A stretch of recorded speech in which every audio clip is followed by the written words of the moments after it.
जरा सोचो, एक ऐसा आदमी जिसे कोई भी नई चीज याद नहीं रहती, एक डायरी में लिख के तो वो सब कुछ याद रखता है। ऐसा आदमी बैंक में डाका डालने के प्लान से जुड़ जाए। अब चोरी हो पाएगी या नहीं ये एंड में पता चलेगा। कहानी की शुरुआत होती है एक शांत गर्मियों की रात में, जहां क्रिस एक खाली सड़क पर गाड़ी चला रहा था। उसकी गर्लफ्रेंड उसके साथ बैठी थी और उसके दो दोस्त पीछे वाली सीट पर। आज उनकी फेयरवेल पार्टी थी और अब वो मस्त एंजॉय कर रहे थे। लेकिन क्रिस इस रात को और भी यादगार बनाना चाहता है और इसके लिए उसने गाड़ी की हेडलाइट्स को बंद कर दिया और गाड़ी की छत भी खोल दी ताकि वो जुगनुओं को करीब से देख सके और इस खूबसूरत नजारे का पूरा मजा ले पाए। लेकिन उसके दोस्तों ने कहा कि ये थोड़ा खतरनाक हो रहा है, भाई लाइट वापस ऑन कर दे। अपने दोस्तों के बार बार कहने पर आखिरकार क्रिस ने लाइट वापस ऑन कर दी, लेकिन तब तक बहुत देर हो चुकी थी। बचने की कोशिश करने के बावजूद भी गाड़ी एक फसल काटने वाली मशीन से टकरा गई। 4 साल बीत गए और अब दुनिया पहले जैसी तो बिल्कुल नहीं रही। इन लोगों के लिए तो वो हादसा मानो बस कल ही हुआ हो। क्रिस और उसकी गर्लफ्रेंड इस एक्सीडेंट में बच गए,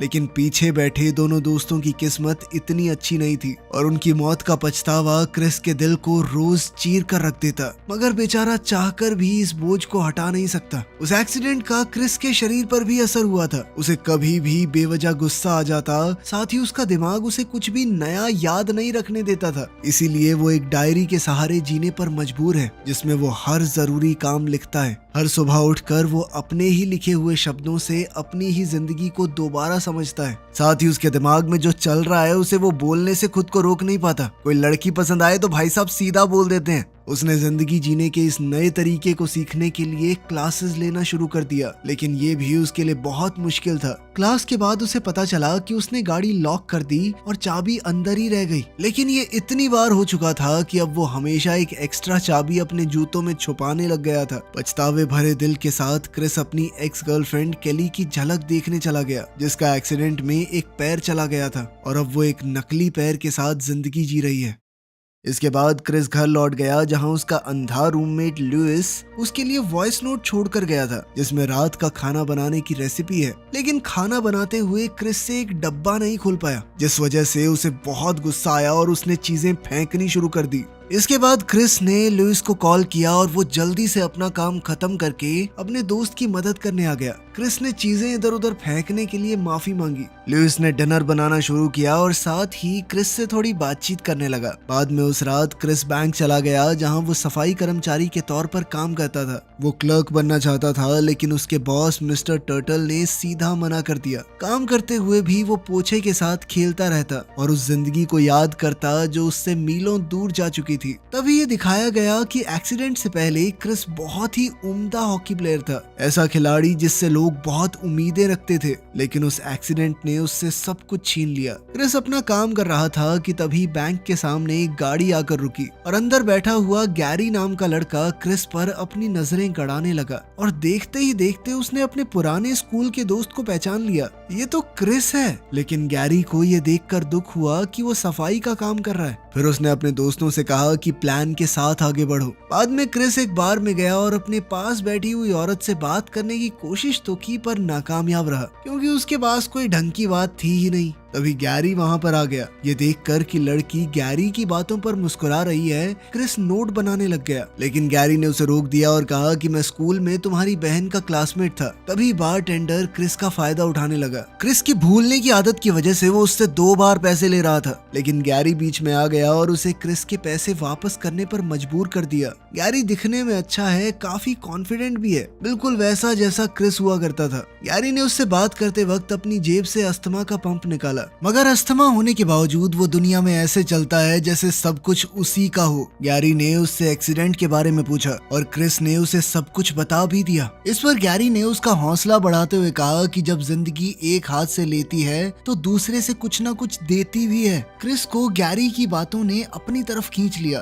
कुछ देर बाद क्रिस अपने दोस्त के साथ अपने परिवार के शानदार घर में चला गया, जहाँ क्रिस के अलावा सब लोग अमीर हैं। उसके खुद के माँ बाप भी उसे नीचा दिखाते हैं। उस उससे जानबूझकर उसकी नौकरी और हालात के बारे में ऐसे सवाल पूछते हैं जो उसे जिंदगी में हारा हुआ महसूस करवाएं। इसी बीच लुइस ने गलती से उनके रेस्टोरेंट खोलने वाले आइडिया का जिक्र कर दिया, लेकिन वो उस आइडिया को भी मजाक समझने लगे क्योंकि उनका मानना था कि क्रिस कोई भी जिम्मेदारी निभा ही नहीं सकता। उसके घर से वापस आते वक्त लुइस एक गहरी सोच में पड़ गया। उसने क्रिस से कहा कि देख भाई, गुस्सा मत करियो, मैं एक बात बोलना चाहता हूँ। क्रिस ने उसे भरोसा दिलाया कि मैं गुस्सा नहीं करूंगा। तो क्रिस की भलाई के लिए लुइस ने उसे कहा कि मुझे नहीं लगता तुझे अपने घर जाना चाहिए कभी, वो लोग तुझे अपना नहीं मानते। इस पर क्रिस चुप रहा क्योंकि उसे भी लग रहा था कि लुइस सही है। काम पर क्रिस का दोस्त टेड, जो कि एक पुलिस वाला है, उसके लिए कुछ मीठा लेकर आया। वो अक्सर उसकी नाइट शिफ्ट के दौरान वहां पर आता रहता था। कुछ देर दोनों ने बात की और फिर वो वहां से चला गया। अगली रात क्रिस वापस बार में गया और गैरी की लाइंस को एक और औरत पर इस्तेमाल करने लगा। उसने पूरा कॉन्फिडेंस दिखाने की भी कोशिश की, लेकिन उसके बात करने का तरीका औरत को कुछ खास पसंद नहीं आया। क्रिस को पूरी तरह शर्मिंदा हुआ देखकर लवली नाम की एक लड़की उसके पास आई और उसने गैरी के कहने से क्रिस के लिए ड्रिंक भी खरीदी। फिर उसने क्रिस से पूछा कि तुम क्या करते हो, लेकिन वो अपनी नौकरी के बारे में बताने में थोड़ा झिझकने लगा और साथ ही बार बार वो उसका नाम तक भूल जाया करता, और इसीलिए लवली ने अपना नाम लिख ही दिया ताकि वो दोबारा न भूल जाए। कुछ ही देर में गैरी और उसकी गर्लफ्रेंड भी उनके साथ जुड़ गए और गैरी उन्हें अपने साथ घर ले गया। यहाँ पर गैरी और उसकी गर्लफ्रेंड ने बेडरूम में गुलू गुलू करना शुरू कर दिया, जबकि क्रिस और लवली एक दूसरे कमरे में एकदम अकेले थे। तब लवली ने बताया कि मैं तुम्हें हॉकी खेलते हुए देखा करती थी और कई सालों तक तुम मुझे पसंद भी थे। वो उन दिनों की उसकी हीरो वाली कहानियां याद करने लग गई। बातों बातों में वो एक दूसरे के काफी करीब आ गए। बाद में गैरी ने क्रिस को घर छोड़ा और पूछा कि तुम्हारा अमीर बाप तुम्हारे ऐसी जगह पर रहने के बारे में क्या सोचता है, लेकिन क्रिस ने कहा कि मुझे कोई फर्क नहीं पड़ता। फिर गैरी ने क्रिस को अपने साथ एक पार्टी में चलने को कहा। तभी अचानक एक गाड़ी उसे लेने आ गई। जाते वक्त उसने क्रिस का हौसला बढ़ाते हुए कहा कि तू भाई बहुत बेटर कर सकता है, ये बेकार सी जिंदगी तेरे लिए नहीं है। इसके बाद क्रिस अपने घर में घुस तो गया, लेकिन लुइस की नाक से बच नहीं पाया क्योंकि उसने क्रिस के अंदर आते ही शराब और औरत के परफ्यूम की स्मेल महसूस कर ली। वो बहुत खुश हुआ कि आज तो मजे करके आया है और फिर सब कुछ पूछने लगा कि बता क्या क्या हुआ है, सच सच बताइयो। सारी बात सुनने के बाद लुइस को इस सब में कुछ तो अटपटा लगा। इसके कुछ दिन बाद क्रिस गैरी और लवली के साथ एक फार्म हाउस पर गया। वहाँ जब क्रिस ने पूछा कि ये फार्म हाउस है किसका, इस पर क्रिस को कोई सीधा जवाब नहीं मिला। वो लोग बात कर ही रहे थे कि तभी एक बहुत बूढ़ा आदमी वहाँ पर आया। उसने सबको देखकर पूछा कि कौन है ये लोग, लेकिन गैरी ने अपने बहुत ही खतरनाक से दिखने वाले अंकल बोनी से कहा कि बूढ़े को संभालो थोड़ा। इस बात से क्रिस को और शक हो गया कि यहाँ कुछ तो चल रहा है। खैर रात में जब क्रिस उठा तो उसने महसूस किया कि बाकी सब कहाँ पर हैं। वो उन्हें ढूंढता हुआ बेसमेंट में चला गया जहाँ बाकी सब लोग बैठे हुए थे। उनके सामने दीवार पर बैंक के फोटोज लगे हुए थे, आसपास का मैप, सिक्योरिटी डिटेल और उसमें उसकी एक तस्वीर भी थी। तब गैरी ने उसे बताया कि जिस बैंक में तुम काम करते हो हम उसे लूटने का प्लान बना रहे हैं। इस पर क्रिस ने कहा कि वहाँ तो गरीब किसान अपना पैसा डालते हैं, गरीबों को क्यों लूटना है। इस पर गैरी कहने लगा कि गरीब किसान नहीं, ज्यादा पैसा तो बड़ी बड़ी फार्मिंग कंपनियों का है और अभी फसल बिकी है तो बहुत सारा पैसा पड़ा होगा बैंक में। गैरी बातें बनाने में बहुत तेज था। उनकी बातों से ऐसा लग रहा था कि ये चोरी करना तो उनका जन्म सिद्ध अधिकार है, बहुत बढ़िया काम कर रहे हैं वो। इस पर क्रिस ने कहा कि पता नहीं यार, मुझे ये सब ठीक नहीं लग रहा। तो गैरी ने सीधे तौर पर कहा कि ठीक कुछ नहीं होता, जिसके पास पैसा होता है उसी के पास पावर होती है। साथ ही उसने क्रिस से कहा कि तुझे क्या लगता है तू अपने बाप से कल को पैसे मांगेगा वो तुझे दे देगा, तेरी हालत भी हमारे जैसी है, फटीचर है अब तू, फटीचर। ये बातें सुनकर क्रिस का मूड थोड़ा खराब हो गया। वो वहाँ से निकलने लगा, लेकिन बाहर जाने से पहले लवली ने उसे रोक लिया और दोनों ने रात साथ बिताई। लेकिन अगली सुबह जब वो वहाँ से जा रहा था तब लवली और गैरी उसे खिड़की से देख रहे थे, जिससे साफ हो गया कि लवली भी गैरी के प्लान में शामिल थी। ठीक उसी दिन क्रिस और लुइस लोन लेने के लिए बैंक मैनेजर से मिले और उसे अपने रेस्टोरेंट का आइडिया बताया। लेकिन मैनेजर ने सिर्फ इतना देखा कि इन लोगों ने कौन सा कभी रेस्टोरेंट चलाया है, बिना किसी एक्सपीरियंस के ऐसे ही कूद रहे हैं। तो उसने सीधे तौर पर कहा कि बैंक तो आपको लोन नहीं दे पाएगा, बजट भी बहुत कम बनाया आपने, इतने में नहीं हो पाएगा। लेकिन उनके काफी कहने पर मैनेजर ने कहा कि मैं थोड़ा सोचता हूँ। लुइस तो अभी भी उम्मीद लगाए बैठा था कि उसने लास्ट में बोला ना सोचता हूँ, लेकिन क्रिस ने उस पर ध्यान नहीं दिया क्योंकि वो चुपचाप केली को देखने लगा। उसे अभी भी केली से बात न कर पाने का दुख था।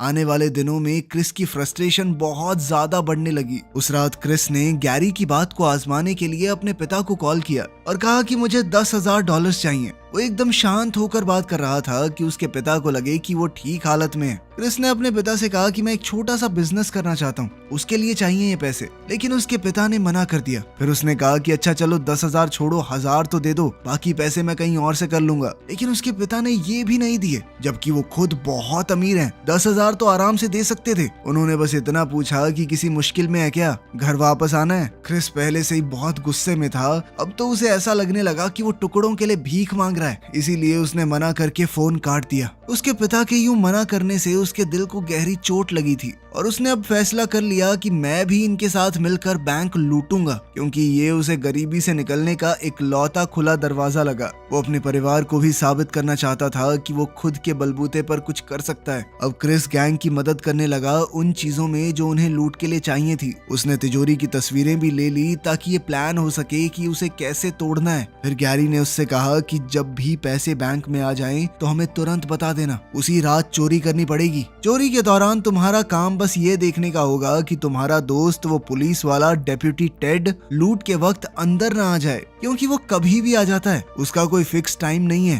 तो उसके हिसाब से प्लान तो बना नहीं सकते। लवली ने वो रात क्रिस के घर पर बिताई। उसके सो जाने के बाद वो फ्रिज से कुछ खाने का लेने गई, लेकिन लुइस अभी जाग रहा था। उसने सोचा कि लवली से बात करने का यही बेस्ट टाइम है। लुइस ने सीधे पूछा कि क्रिस के साथ क्या कर रही हो तुम। वो ये मानने को तैयार नहीं था कि लवली क्रिस से प्यार व्यार करती है। फिर वो लवली को अपने बीते हुए समय के बारे में बताने लगा कि कैसे वो बुरी संगत में पड़कर घर के अंदर ही ड्रग्स बनाने लग गया था, लेकिन उसे कोई आइडिया नहीं था कि ये सब बनाते हुए कितनी जहरीली गैस निकलती हैं। उस सब की वजह से ही वो अंधा हो गया, जन्म से नहीं था। लेकिन इस पर लवली ने डिफेंसिव होकर कहा कि नहीं नहीं, मैं प्यार करती हूँ क्रिस से, तुम ये सब कैसे बोल सकते हो, तुम्हें ऐसा क्यों लगता है मैं उसका इस्तेमाल कर रही हूँ। लेकिन लुइस ने सीधे तौर पर कहा कि मैं क्रिस के साथ वो सब नहीं होने दूंगा जो मेरे साथ हुआ। क्रिस उनकी बहस को सुन रहा था, लेकिन उसने कुछ नहीं कहा, क्योंकि उसे खुद नहीं समझ आ रहा था कि कौन सही कह रहा है कौन नहीं। कुछ दिनों बाद बैंक में टेड क्रिस को कुछ डोनट्स देने के लिए आया, लेकिन क्रिस जानबूझकर टेड से ज्यादा अच्छे तरीके से बात नहीं कर रहा था, ताकि वो उससे नाराज वगैरह हो जाए और लूट वाली रात को आए ही ना।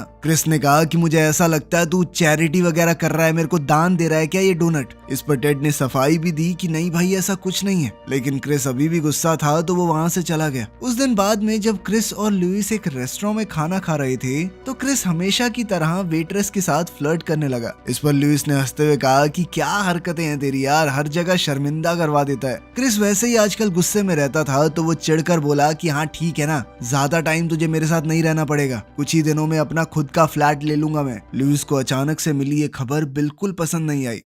फिर हम लवली को देखते हैं जो कैब की पिछली सीट पर बैठकर क्रिस की राह देख रही थी, ताकि वो जाने से पहले एक आखिरी बार उसे देख सके। उसी दिन क्रिस की छुट्टी से पहले उसका बॉस टटल उसके पास आया। उसने क्रिस से कहा कि मैं तुम्हारी मेहनत से बहुत खुश हूँ, मैं टेस्ट कर रहा था कि मना करूंगा तब भी तुम कोशिश करते रहोगे क्या। अब छुट्टियों के बाद से तुम एक क्लर्क के तौर पर काम करोगे, पैसे भी बढ़ जाएंगे, चिंता मत करना। क्रिस को समझ नहीं आ रहा था कि क्या महसूस करे। उसने ये बात बताने के लिए सबसे पहले लुइस को कॉल किया। उधर लुइस का पहला गेस यही था कि इसने जरूर घर पे कोई गड़बड़ कर दी होगी, लेकिन क्रिस ने उसे बताया कि मैं बैंक में हूँ। लेकिन इससे पहले वो लुइस को पूरी बात बता पाता, अंकल बॉन बाकी लोगों के साथ वहाँ आ गया। अब चोरी का समय हो चुका था। क्रिस ने उससे कहा कि मैंने अपना फैसला बदल लिया है। वो उन्हें यकीन दिलाने लगा कि तुम लोग चले जाओ, मैं किसी को नहीं बताऊंगा ऐसा कुछ भी होने वाला था। लेकिन तभी गैरी ने उसके पेट में एक मुक्का दे मारा और कहा कि आज तो काम होकर रहेगा, अब बहुत देर हो चुकी है, सारी प्लानिंग हो चुकी है, हम आ गए हैं ना यहाँ पे। अब लूट शुरू हो गई और चोरों ने कैमरा की तार काटने के बाद तिजोरी को पिघलाना शुरू कर दिया। लेकिन तभी टेड अचानक से वहां आ गया, इसलिए गैरी ने क्रिस पर बंदूक तान दी और कहा कि जितना हो सके नॉर्मल बिहेव करना, और अगर ये बात भूले तो गोली चलेगी सीधी। टेड ने क्रिस से कहा कि आज भाई मेरी लास्ट शिफ्ट है, उसके बाद नया ऑफिसर मेरी जगह ले लेगा, मेरी वाइफ की डिलीवरी है, वहां जा रहा हूं मैं। क्रिस को भी इस बात के लिए तो बहुत खुशी महसूस हुई और उसने ये भी कहा कि पहले भाई गलत तरीके से बात करने के लिए सॉरी। लेकिन टेड ने कहा कि कोई बात नहीं, मुझे पता है कि तू अपने गुस्से पे कभी कभी काबू नहीं कर पाता। टेड चुपचाप वहां से चला गया। तिजोरी अब खोल दी गई थी और उन्होंने क्रिस को मजबूर किया कि तिजोरी से पैसे बाहर निकालो। जब लगभग सारे पैसे गाड़ी में रख दिए तो एक बार के लिए लगा कि चोरी तो बड़ी आराम से निपट गई। लेकिन तभी टेड अपने दोस्त के लिए डोनट लेकर वापस आ गया। उसे दोबारा आता देखकर सब हैरान रह गए और जब कोई भी सामने नहीं आया तो टेड को थोड़ा शक हुआ। उसने शीशे की खिड़की में गैरी की परछाई देखी। अचानक दोनों तरफ से गोलियां चलनी शुरू हो गई। टेड ने तुरंत गैंग के 2 मेंबर्स को मार गिराया, साथ ही गैरी को भी घायल कर दिया। फिर जैसे ही वो गैरी को गिरफ्तार करने के लिए नजदीक बढ़ा तो क्रिस ने उसे कहा कि पीछे देखो, लेकिन टेड ने अपनी नजर गैरी पर ही बनाए रखी और तभी बोनी ने टेड की पीठ पर शॉटगन से हमला कर दिया। गैरी ने अपने अंकल से कहा कि इस पुलिस वाले का काम खत्म कर दो और बोनी ने बिल्कुल वैसा ही किया। इसी दौरान क्रिस ने उस गाड़ी को ही चुरा लिया जिसके अंदर पैसे रखे हुए थे। क्रिस ने वहां से भागने की कोशिश की, लेकिन उसी पल एक्सीडेंट की यादों ने उसे सताना शुरू कर दिया। वो अभी भी अनजाने में लाइट ऑफ करके चला रहा था तो एक पुलिस वाले ने उसे रोक लिया, लेकिन ये चेक करने के बाद कि हेडलाइट टूटी हुई है, ऑफिसर ने क्रिस का कार्ड चेक किया। उसे क्रिस की बीमारी के बारे में पता चला क्योंकि कार्ड पर सब कुछ लिखा हुआ था। ये देखकर पुलिस वाले ने कहा कि यहाँ से सीधा घर जाना और गाड़ी आराम से चलाना। थोड़ी देर बाद क्रिस ने एक अंधेरी सड़क पर गाड़ी रोकी और गाड़ी की डिक्की खोली। पैसों से डिग्गी भरी पड़ी थी। वहां पर एक फावड़ा और सीमेंट भी मौजूद थी। अपना काम खत्म करने के बाद क्रिस अपने घर वापस गया, लेकिन उसने देखा कि लाइट तो ऑन है। उसने अपने दोस्त को कॉल किया तो समझ आ गया कि वो अकेला नहीं है। गैरी ने धमकी देते हुए कहा कि अगर तुमने पैसे नहीं दिए तो लुइस को मार देंगे हम। लेकिन क्रिस ने उसी की सिखाई हुई बात उसे याद दिलाई, मेरे पास पैसा है मतलब पावर भी मेरे ही पास है, और लुइस के थोपड़े पे अगर मुझे जरा सी खरोच भी दिखी ना तो पैसा तो भूल जाना तुम लोग, बेशक मार देना फिर दोनों को। क्रिस ने गैरी से कहा कि जगह मैं बताऊंगा, वहां पर पहुंच जाना। क्रिस अब अपनी डायरी देखकर गैरी और बोनी को मारने का प्लान बनाने लगा ताकि वो लुइस को बचा सके। वो अपने माँ बाप के घर गया और अपने पिता की बंदूक उठाई और उसे पैसों से भरे हुए बैग में छुपा दिया। तभी क्रिस की आंख लग गई और उसने सपना देखा कि वो केली से बात कर रहा है और उसने उसे माफ कर दिया है। वो कह रही थी कि मैं एक्सीडेंट से आगे बढ़ चुकी हूँ, तुम्हें भी अब बढ़ जाना चाहिए। तभी अंकल बोनी ने उसे ढूंढ लिया और पैसों के लिए मजबूर करने लगा कि पता कहाँ पर हैं पैसे, लेकिन क्रिस कहने लगा कि मुझे याद नहीं है। तब गैरी ने उसकी डायरी निकाली और समझ गया कि उसने पैसे उसी सड़क पर दबा दिए जहाँ उसका एक्सीडेंट हुआ था। गैरी और बोनी उसे मजबूर करने लगे कि पैसे निकालो, मगर जैसे ही क्रिस ने बैग पर जूतों के लेसेस देखे तो उसे तुरंत याद आ गया कि उसका प्लान क्या है। एक बैग को बोनी वहां से लेकर चला गया और क्रिस से कहा कि दूसरा ले आओ, लेकिन क्रिस ने उस बैग के अंदर बंदूक डाली हुई थी। अपने दोस्त और अपनी जान बचाने के लिए क्रिस ने बोनी को गोली मार दी। गैरी चोरी वाली रात से वैसे ही जख्मी था तो वो वैसे ही उनसे लड़ने की हालत में था नहीं। जब वो गिर पड़ा तो क्रिस ने उसका अस्थमा वाला पंप भी ले लिया, जिसके बाद गैरी की तो अस्थमा अटैक से ही मौत हो गई। क्रिस ने पैसे बैंक को वापस कर दिया और सब कुछ पुलिस को बता दिया, लेकिन FBI को यकीन ही नहीं हुआ कि उसकी कंडीशन वाला कोई आदमी इतना कुछ प्लान कर सकता है। साथ ही चोरों ने गलती से कैमरा की बजाय टेलीफोन की तार काट दी थी, इसीलिए सबने देख लिया कि उसने मजबूरी में उनकी मदद की है और वो तो उसे मुक्का मार के अंदर घुसे थे। इसके बाद क्रिस ने अपने बॉस मिस्टर टर्टल से लोन लिया और उन्होंने भी इतना सब कुछ होने के बावजूद उस पर यकीन किया। कुछ समय बाद क्रिस ने लुइस के साथ अपना रेस्टोरेंट खोला। अब उसके स्वभाव में भी सुधार आने लगा था। क्रिस के पिता और मिस्टर टर्टल रोज उसके रेस्टोरेंट पर आते। क्रिस ने दोबारा स्केटिंग शुरू कर दी और दिल में उम्मीद बनाए रखी कि केली कभी तो उसे माफ कर देगी और हो सकता है वो दोबारा उनके रिश्ते को जोड़ने के लिए मान भी जाए। वीडियो पसंद आई तो लाइक कर देना, चैनल को सब्सक्राइब कर लेना। मिलते हैं अगली वीडियो में।